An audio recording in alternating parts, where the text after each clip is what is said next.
नमस्कार दोस्तों, अपनी पाठशाला चैनल पर आप सभी का हार्दिक स्वागत है। कैसे हो आप सभी? आशा करता हूँ कि आप सभी स्वस्थ होंगे, मस्त होंगे और निरंतर अपनी पढ़ाई में लगे हुए होंगे। तो मित्रों, मैं हाजिर हूँ एक नए टॉपिक के साथ, यानी राजस्थान के इतिहास की झलक जो अपनी श्रृंखला चल रही है। और इस राजस्थान की झलक में अपना प्रकरण चल रहा है 1857 की क्रांति। और 1857 की क्रांति में आज का अपना टॉपिक होगा नशीराबाद छावनी। मित्रों, आज की कक्षा में हम नशीराबाद छावनी से संबंधित महत्वपूर्ण तथ्यों, यहाँ पर तैनात सैनिक टुकड़ियों और मारे गए अंग्रेज अधिकारियों तथा अन्य महत्वपूर्ण तथ्यों की चर्चा आज की कक्षा में करने वाले हैं। लेकिन आप सभी से अनुरोध, अगर आप हमारे चैनल पर नए हो तो हमारे चैनल को लाइक कीजिए, सब्सक्राइब कीजिए तथा अधिक से अधिक अपने मित्रों तक शेयर कीजिए। तो मित्रों, बात करें आज के पहले प्रश्न की। राजस्थान में क्रांति का प्रारंभ कब हुआ? राजस्थान में क्रांति का प्रारंभ कब हुआ? तो इसका सही उत्तर होगा 28 मई 1857 को। यानी मित्रों, राजस्थान में क्रांति की शुरुआत 28 मई 1857 को हुई, लेकिन भारत की बात करें तो 10 मई 1857 को। अगला प्रश्न, राजस्थान में क्रांति की शुरुआत किस छावनी से हुई? राजस्थान में क्रांति की शुरुआत किस छावनी से हुई? तो इसका सही उत्तर होगा नसीराबाद छावनी से। यानी राजस्थान में क्रांति की शुरुआत नसीराबाद छावनी से 28 मई 1857 को हुई। और भारत में अगर बात करें तो मेरठ से। अगला प्रश्न, 1857 की क्रांति का तात्कालिक कारण क्या माना जाता है? 1857 की क्रांति का तात्कालिक कारण क्या माना जाता है? तो इसका सही उत्तर होगा चर्बी वाले कारतूस। यानी मित्रों, 1857 की क्रांति का तात्कालिक, वैसे बहुत से कारण रहे, लेकिन जो तात्कालिक कारण है वह चर्बी वाले कारतूसों का प्रयोग है। और चर्बी वाले कारतूसों में सुअर व गाय की चर्बी लगी हुई होती थी तथा उन कारतूसों को मुंह से खोलना पड़ता था। इस वजह से हिंदू और मुस्लिम सैनिकों ने इसे अपने धर्म का या अपने धर्म के खिलाफ समझा तथा चर्बी वाले कारतूसों का विरोध किया। और इसी के चलते 1857 की क्रांति का आगाज हुआ। बात करें अगले प्रश्न की। चर्बी वाले कारतूसों का प्रथम विरोध किसने किया था? चर्बी वाले कारतूसों का प्रयोग सर्वप्रथम किसने किया था? तो इसका सही उत्तर होगा मंगल पांडे ने। और मित्रों, याद रखिएगा कि 1857 की क्रांति में भारत में शहीद होने वाले प्रथम या फांसी पर चढ़ाए जाने वाले प्रथम व्यक्ति भी मंगल पांडे ही थे। अगला प्रश्न, मंगल पांडे को फांसी कब दी गई? मंगल पांडे को फांसी कब दी गई? तो इसका सही उत्तर होगा 8 अप्रैल 1857 को। मित्रों, याद रखिएगा कि भारत में सर्वप्रथम चर्बी वाले कारतूसों का प्रयोग करने वाले व्यक्ति मंगल पांडे थे। और 29 मार्च 1857 को मंगल पांडे ने बैरकपुर छावनी से, यानी चर्बी वाले कारतूसों का विरोध किया और वहां पर तैनात अंग्रेज अधिकारियों को उन्होंने गोली मार दी। और इसी के चलते 8 अप्रैल 1857 को मंगल पांडे को फांसी दे दी गई। अगला प्रश्न, नसीराबाद छावनी का अंग्रेज अधिकारी कौन था? नसीराबाद छावनी का अंग्रेज अधिकारी कौन था? तो इसका सही उत्तर होगा प्रीचार्ड। मित्रों, याद रखिएगा कि राजस्थान में 1857 की क्रांति के समय 6 सैनिक छावनियां थी और उन 6 सैनिक छावनियों में अलग अलग अंग्रेज अधिकारी तैनात थे। तो नसीराबाद छावनी के जो अंग्रेज अधिकारी थे वह प्रीचार्ड थे। अगला प्रश्न,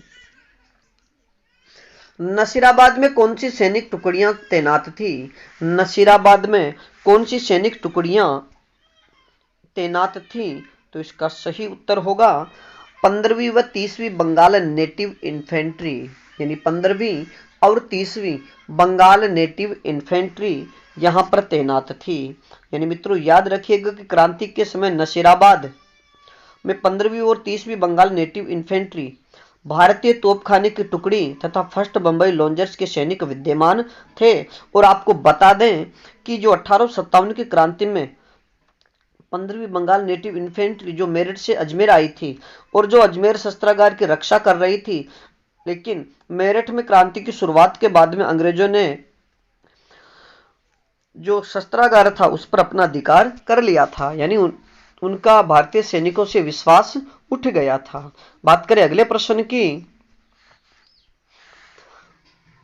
1857 की क्रांति का प्रतीक क्या माना जाता है, या 1857 की क्रांति का प्रतीक चिन्ह क्या था? 1857 की क्रांति का प्रतीक चिन्ह क्या था? तो इसका सही उत्तर होगा रोटी और कमल का फूल। अगला प्रश्न, नसीराबाद छावनी में क्रांति का नेतृत्व किसने किया? नसीराबाद छावनी में क्रांति का नेतृत्व किसने किया? तो इसका सही उत्तर होगा बख्तावर सिंह ने। मित्रों, राजस्थान में सर्वप्रथम क्रांति की शुरुआत नसीराबाद छावनी से हुई थी और वहां पर क्रांति का नेतृत्व बख्तावर सिंह ने किया था। अगला प्रश्न, नसीराबाद छावनी में किन अंग्रेज अधिकारियों की हत्या की गई? यानी नसीराबाद छावनी में किन अंग्रेज अधिकारियों की हत्या की गई? तो इसका सही उत्तर होगा स्कॉटिश वुड व न्यूबरी। मित्रों, याद रखिएगा कि नसीराबाद छावनी में क्रांतिकारियों ने स्कॉटिश वुड और ये अंग्रेज अधिकारी न्यूबरी की हत्या कर दी गई थी। अगला प्रश्न, 15वीं बंगाल नेटिव इन्फेंट्री कहां से आई थी? 15वीं बंगाल नेटिव इन्फेंट्री कहां से आई थी? तो इसका सही उत्तर होगा मेरठ से। मित्रों, याद रखिएगा कि 15वीं बंगाल नेटिव इन्फेंट्री जो मेरठ से अजमेर आई थी और जो अजमेर शस्त्रागार की रक्षा कर रही थी, उसे अजमेर से नसीराबाद भेजा गया था। नसीराबाद पहुंचते ही इनके हथियार जब्त कर लिए गए और जिससे सैनिकों का अंग्रेज हुकूमत से विश्वास उठ गया और भारतीय सैनिकों ने, या जितने भी भारतीय सैनिक थे, उन्होंने फिर यहां पर तैनात तो अधिकारी से भी प्रश्न पूछे कि तुम्हारे ऊपर हमारा विश्वास नहीं रहा क्या? बात करें अगले प्रश्न की। तुम्हें हमारे ऊपर विश्वास नहीं है, ऐसा किसने कहा? यानी 15वीं बंगाल नेटिव इन्फेंट्री के वह कौन व्यक्ति थे जिन्होंने ऐसा कहा कि तुम्हें हमारे ऊपर विश्वास नहीं है, ऐसा किसने कहा? तो इसका सही उत्तर होगा बख्तावर सिंह ने अंग्रेज अधिकारी प्रीचार्ड से। मित्रों, सैनिक यानी 15वीं बंगाल नेटिव इन्फेंट्री के सैनिक बख्तावर सिंह ने अंग्रेज अधिकारी मेजर प्रीचार्ड से पूछा कि तुम्हें हमारे ऊपर विश्वास नहीं है, तो अंग्रेज अधिकारी ने संतोषजनक जवाब नहीं दिया और इसी कारण डीसा जो गुजरात में है, यूरोपियन सैनिक व कुछ तोपें मंगवाने की गुप्त योजना का भी सैनिकों को पता चल गया था और इसी प्रकार उत्तेजित होकर यहां पर 28 मई 1857 को दिन में 4 बजे विद्रोह शुरू हुआ और 30वीं बंगाल नेटिव इन्फेंट्री ने 15वीं बंगाल नेटिव इन्फेंट्री की सहायता की थी। अगला प्रश्न,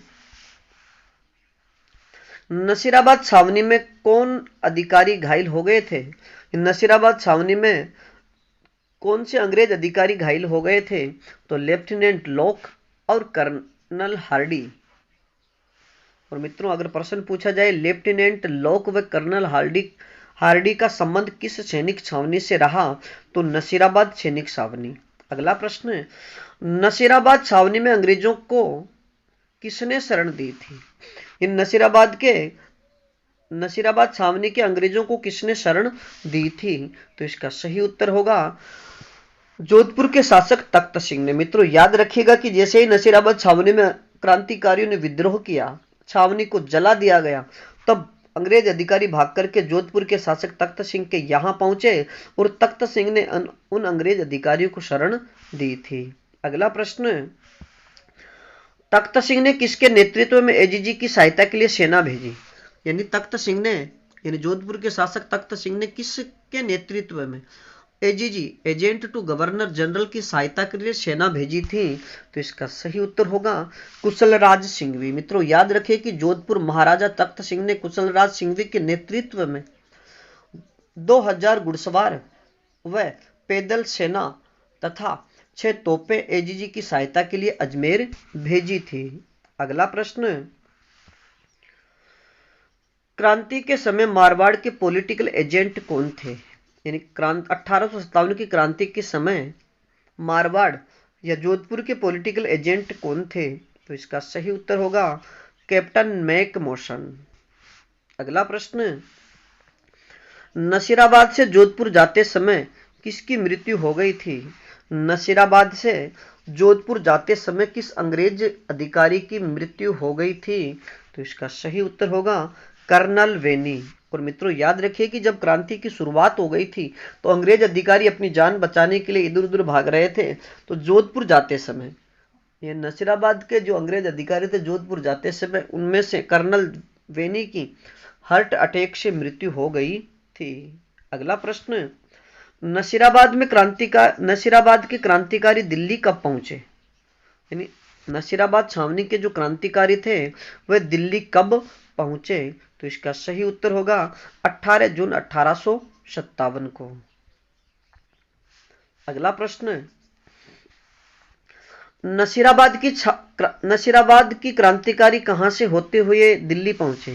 यानी नसीराबाद छावनी के जो क्रांतिकारी थे वो कहां से होते हुए दिल्ली पहुंचे थे? तो इसका सही उत्तर होगा भरतपुर से होते हुए। यानी नसीराबाद में विद्रोह करने के बाद में यहाँ के क्रांतिकारी भरतपुर से होते हुए दिल्ली पहुंचे थे। और जब ये सैनिक दिल्ली पहुंचे तो और उससे पहले ये भरतपुर में रुके तो भरतपुर में भी वहां के निवासियों व सैनिकों ने विद्रोह कर दिया था। अगला प्रश्न, भरतपुर में क्रांति कब हुई? भरतपुर में क्रांति कब हुई? तो इसका सही उत्तर होगा 31 मई 1857 को। यानी भरतपुर में क्रांति 31 मई 1857 को शुरू हो गई थी। अगला प्रश्न, भरतपुर में क्रांति के समय शासक कौन थे? भरतपुर में क्रांति के यानी भरतपुर में 1857 की क्रांति के समय वहां के शासक कौन थे? तो इसका सही उत्तर होगा जसवंत सिंह। और मित्रों याद रखिएगा कि भरतपुर में जब क्रांति हुई 31 मई 1857 को तो वहां के शासक जसवंत सिंह अल्पवयस्क थे। अगला प्रश्न, भरतपुर के पॉलिटिकल एजेंट कौन थे? मित्रों जितने भी रियासतों के जो पॉलिटिकल एजेंटों के नाम दे रखे हैं उन एजेंटों के नाम आप याद रखिएगा क्योंकि इनसे संबंधित प्रश्न परीक्षाओं में पूछा जाता है। और एक तरफ तो आपको एजेंटों के नाम दे देंगे, दूसरी तरफ रियासत, या तो उनके मिलान करने वाले प्रश्न पूछा जाएगा या फिर पूछा जाएगा इनमें से कौन सा सुमेलित नहीं है। इसलिए आप प्रत्येक रियासत के जो पॉलिटिकल एजेंट थे उनके नाम भी याद रखिएगा। तो भरतपुर के पॉलिटिकल एजेंट मॉरिसन थे, और जयपुर की बात करें तो कर्नल ईडन थे, और कोटा की बात करें तो कर्नल बर्टन, मेजर बर्टन थे। और जोधपुर की हमने पिछली स्लाइड में बात की कि जोधपुर के जो अंग्रेज अधिकारी थे वो मोक मेसन थे, और शिरोई के थे जेडी हॉल। अगला प्रश्न, क्रांति के समय मॉरिसन ने कहां शरण ली थी? क्रांति के समय मॉरिसन ने कहां शरण ली? तो इसका सही उत्तर होगा आगरा के लाल किले में। मित्रों याद रखिए कि जैसे ही भरतपुर में 31 मई 1857 को क्रांति की शुरुआत होती है तो वहां के जो पॉलिटिकल एजेंट थे मॉरिसन वो अपनी जान बचाने के लिए आगरा के किले में शरण लेते हैं। और मित्रों आज की इस श्रृंखला का अंतिम प्रश्न, नीमच में क्रांति की शुरुआत कब हुई? नीमच में क्रांति की शुरुआत कब हुई? तो इसका सही उत्तर होगा 3 जून 1857 को। मित्रों याद रखिएगा कि नीमच में क्रांति की शुरुआत 3 जून 1857 को हुई थी। और आज के लिए इतना ही, बाकी फिर मिलेंगे एक नई छावनी जो राजस्थान में 6 छावनियां, उनमें से 4 छावनियों में विद्रोह हुआ। ब्यावर और खेरवाड़ा ने इसमें भाग नहीं लिया था। तो अगली कक्षा में हम नीमच क्रांति यानी नीमच में जो क्रांति हुई थी उससे संबंधित महत्वपूर्ण तथ्यों और उसी दौरान कौन कौन से राज्यों में भी क्रांति, कौन कौन सी रियासतों में क्रांति की गई, उनकी भी चर्चा करने वाले हैं। तब तक आप अपने अध्ययन में जुटे रहिए, और इस श्रृंखला में अगर किसी प्रकार की कोई त्रुटि हो तो आप हमें कमेंट्स में जरूर बताइए। धन्यवाद।